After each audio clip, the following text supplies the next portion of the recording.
Muhammad Salah Liverpoolni tark etdi. Bo'ldi, endi siqilishni to'xtatamiz va uni qaysi klubga o'tishini hozir sizlar bilan birgalikda ko'rib chiqamiz. Bizda asosiy variantlar Real Madrid, Barselona va Roma bor. Keling hozir mantiqan o'lchovga solamiz va qaysi klub uni sotib olishi mumkin, kimga ko'proq kerak Salah hozirgi paytda. Undan oldin kanalimga obuna bo'ling. Mana shunaqangi tahlilli videolar faqat bizda do'stlar. Unda boshladik. Xo'p, Muhammad Salahni sotib olish mumkin bo'lgan 3 ta asosiy klub bor, 3 ta asosiy variant bor. Bulardan birinchisi Romaga o'tish ehtimoli biroz pastroq, lekin ehtimoli bor. Nega desangiz, birinchidan Salah bilasiz Liverpoolga Romadan o'tgan, bo'lib ham rahbariyat bilan munosabatlari yomon emas.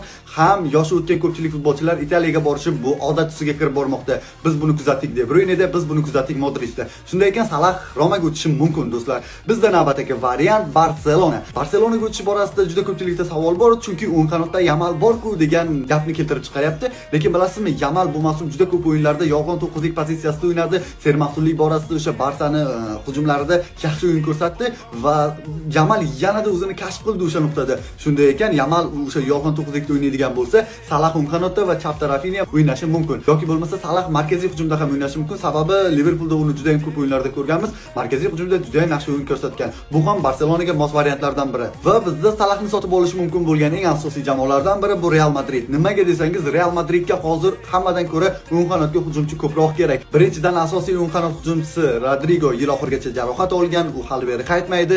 Uning o'rniga bor bo'lib turgan Massantuono kelganidan beri Realning darajasiga tusha olmaydi. Juda ham yomon o'yin ko'rsatyapti va agar Salah keladigan bo'lsa, o'sha pozitsiyani yopib berishi mumkin. Tasavvur qiling, Salah o'ng qanotda, chapda Vinicius va markazda Mbappe. Bu super trio bo'lardi. Xo'sh do'stlar, siz nima deb o'ylaysiz? Salah qaysi jamoaga o'tgani ma'qulroq? Real Madrid, Barselona, Roma yoki bo'lmasa butunlay boshqa variant? Fikrlaringizni kommentariyada qoldiring.